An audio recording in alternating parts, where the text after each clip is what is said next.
Hello, this is Jade the Stone, and welcome to speedARTicles, where I talk about a piece of media that I like and draw some fan art for it.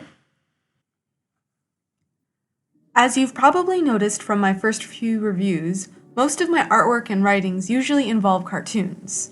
Though I tend to favor animated films and shows, I actually have a huge appreciation for cinema as a whole.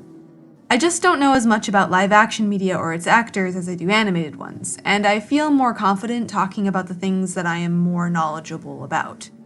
But you don't necessarily need to know a lot about a subject to talk about why you enjoy something. And this week, I want to talk about one of my favorite films that, strangely, no one really seems to know about. This film is the director's cut of the 1998 film called Dark City. Dark City is a neo-noir sci-fi film, and it's one of those movies that you have no idea what is going on at first, and little by little you're given pieces of the plot and things slowly build up until suddenly everything comes together at the end. As such, it's also the kind of film that I can't divulge a whole lot of plot information on. In my videos, it should be a given that there will be little to no spoilers unless otherwise stated. So this review will likely be shorter than my past ones, since this is one of those kinds of movies that you have to see without having much prior knowledge about it to really appreciate it. And I don't want to ruin it for you. In the vaguest of ways that I can put it, the basics of the plot is this. A man wakes up with no memories in a hotel room to a murder scene, and is pursued by both the police, who believe him to be a serial killer, and a mysterious group of men known as the Strangers. As he searches for his identity, he must also make sense of the things that do not add up in the city that he is a part of. And let me tell you, this movie blew my mind when I first watched it. It's so very well crafted and intriguing, and the pieces of information are fed to you bit by bit so you never feel overwhelmed. You're given time to mull them over as you move on to the next scene. The movie asks very philosophical questions of what it means to be human, that if you strip an individual of their identity, what is left? Is there something there that makes you, you? And with a main character who has no memories, this is a clever way to present that idea. Like most film noir, you follow a main character who is in over his head and doesn't know what's going on, and you are just about as clueless as he is. While most clueless leads are often bland and are usually just there for the viewer to insert themselves into, I actually really like our main lead and the delivery that the main actor gives him. Based on his hotel sign-in sheet, the only thing he knows about himself is that he is a J. Murdoch. And there's this nice touch towards the beginning where he looks at his own reflection and tries to introduce himself using different J names to see which feels right, despite not knowing who he is. He is highly characterized by his desperation to figure out what's going on. Beyond just proving his innocence, he's trying to make sense of things and make sense of himself. The movie is peppered with other interesting side characters, including a morally ambiguous scientist who seemingly works for the Strangers, a classic hard-boiled detective trying to get to the bottom of things, and our main character's wife, who's played by Jennifer Connelly. I always did wonder what happened to her after her leading role in The Labyrinth. There's some pretty spectacular visuals here as well.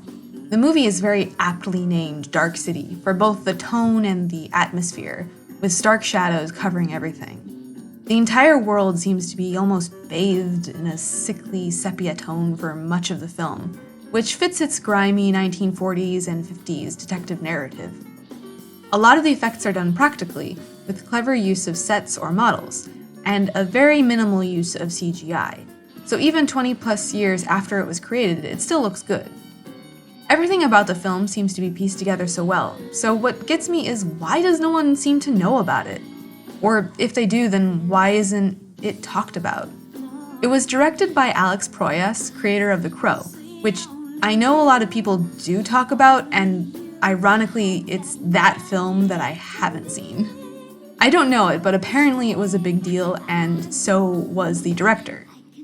Then there's the fact that the film has often been likened to the Matrix series, which came out a year after Dark City. It got a lot of critical acclaim, with Roger Ebert calling it the best film of 1998, and citing it in many teachings about good film writing. It won a lot of awards as well. And yet its box office earnings only just barely paid for the budget of the film. And I still haven't met someone else who has seen this film without me showing it to them first, with the exception of my dad, who was the one who showed it to me in the first place. Thanks, Dad.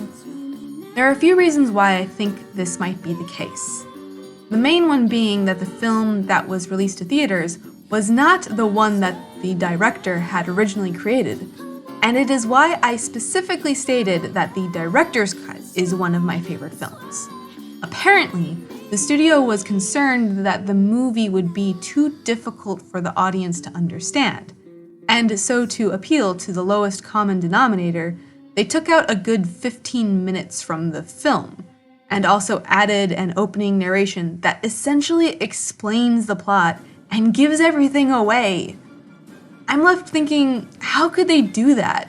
This isn't a film where it's so important that you don't know what's going on at the beginning.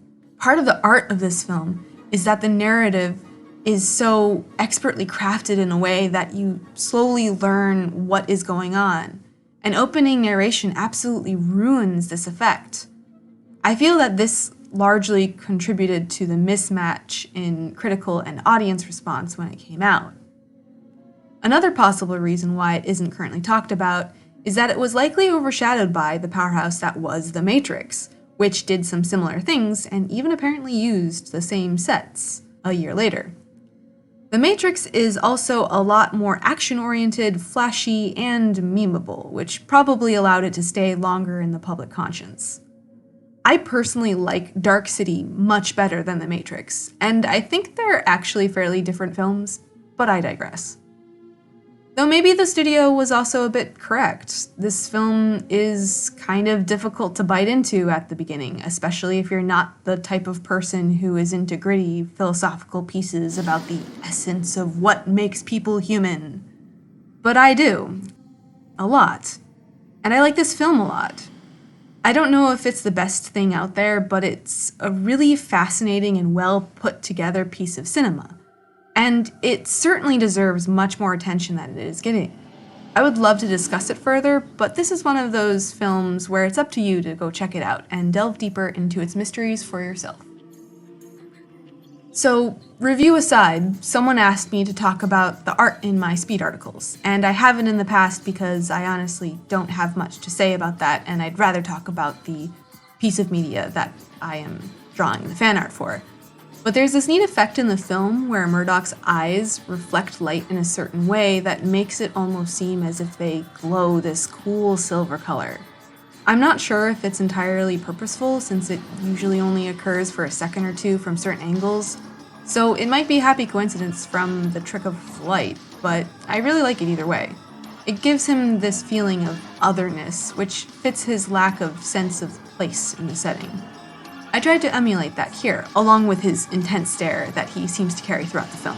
The style for this piece of artwork was a bit outside of my comfort zone. I tend to focus more on cartoonish pieces in my digital art. I have done realism before, but only through traditional mediums and mostly in black and white. So this is one of my first times attempting realism in a digital piece and using so much color. I think it came out rather well, at least better than I was expecting. Let me know what you think. I'd love to hear your thoughts on my artwork. And I would definitely love to hear if you've seen this film before, so I can know that I'm not the only one shouting its praise into the void. As usual, you can find this artwork on its own by following the link in the description. If you liked what you saw and you're interested in seeing more of this kind of video, subscribe and hit the like button. Thanks so much for watching till the end of the video. I hope you have a great day.